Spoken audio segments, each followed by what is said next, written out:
All right, Lyndsay, in the last week or so, we've had several small business owners who've come on here who've talked to us about how they're afraid their restaurants or bars or small businesses are going to go out of business because of new COVID-19 restrictions.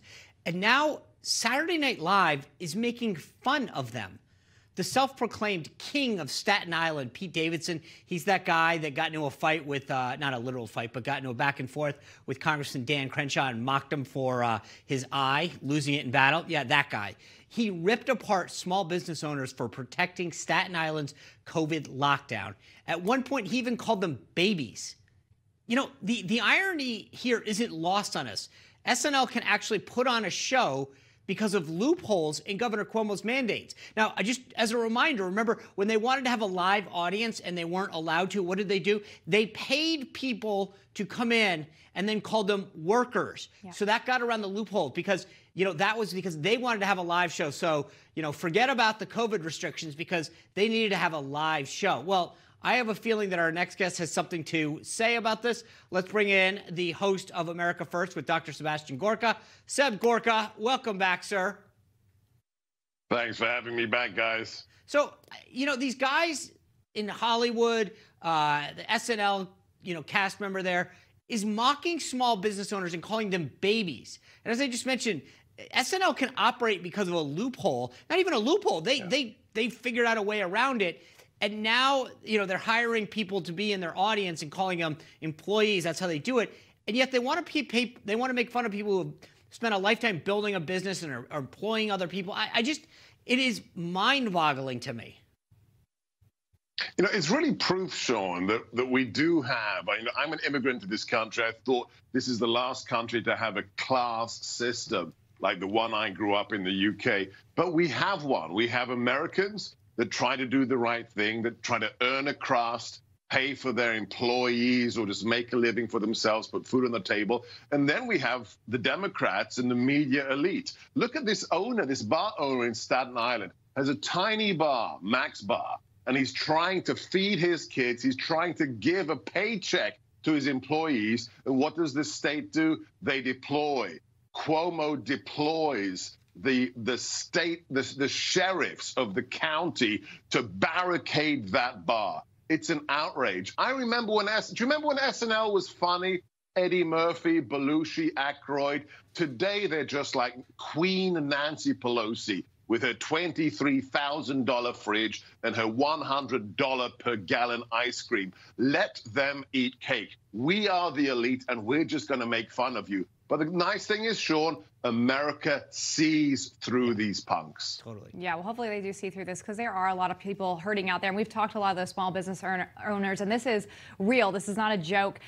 Speaking of NBC, Stephanie Ruhle recently did an interview with New Jersey Governor Phil Murphy, and she says that lawmakers, GOP lawmakers to be specific, should be punished for violating COVID-19 restrictions. Take a look. The New York Young Republicans couldn't hold an event in New York because the rules wouldn't permit it, but they held a gala here in our state. You called out Congressman Matt Gaetz, who, you know, he attended this party. But here's the thing. Matt Gaetz doesn't care. He doesn't care that you called him a putz. He doesn't care that you don't want him in New Jersey. He loves this national news. But now those people who broke the rules could be spreading this virus and killing people across our state. You're the one who makes the rules. Do you need to put more restrictions in place and actually punish these people? Oh, so much passion there. But you got to ask Stephanie Ruhle, Seb, why was she silent on her own network, SNL? Like Sean just mentioned, finding this loophole to hire actors instead of having a live audience so that they could bypass COVID-19 restrictions. Come on. But not just SNL. Let's look at the Democrat politicians, one after another, whether it's Gavin Newsom, whether it's in New Jersey, whether it's the mayor of Austin saying, oh, don't go anywhere, stay home. Mayor Garcetti of Los Angeles saying, literally, cancel everything. And that poor woman, that Pineapple Hill Grill restaurant owner who has to shut down that small little tent outside her restaurant because Gruesome Newsom, who is, by the way, Nancy Pelosi's nephew, let's just be clear here, says you can't do that. And in her parking lot, a massive tent is erected for a Hollywood function. It's an outrage. By the way, anybody should be public. That was NBC's tent, by the way, too. Not to continue the thread here. It was their show that was allowed to have that tent. We had that woman on the other night. It's so tragic to hear that. It truly is. If there's anybody who should be punished, it is the Democrats that are willfully destroying this nation. We are all grown-ups. If you're not over the age of 75, if you don't have, asthma, if you want to go out and have a drink in a bar, go and have one. If you want to run a business, guess what? This nation was built by pioneers. It was built by brave men and women, and it's time we weren't treated like children. And these autocrats, these petty little Napoleons like Cuomo, like Newsom, we need to stand up to them like that guy, Danny Presti in Staten Island. Well, for me, what it comes down to, Seb, is it's the constant hypocrisy. And I know you've called it out, but it's like, I'm all for it. There's a way to do this safe. There's a way to protect people, but there's a way and a balance to do this where people can keep their jobs.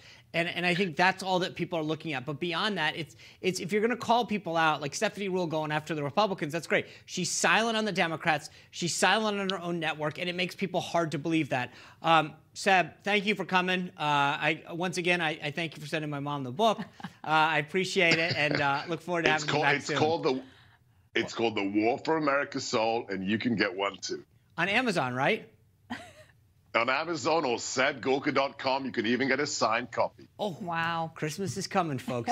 All right, Seb, thanks so much. We'll see you soon. Thanks, guys. You bet. Newsmax TV is now America's fastest-growing cable news channel. We give you the real news you need. So subscribe to our YouTube channel and give us a thumbs up. If you like this video, share it with your friends. Newsmax TV streams live on YouTube for free. Newsmax TV, real news for real people.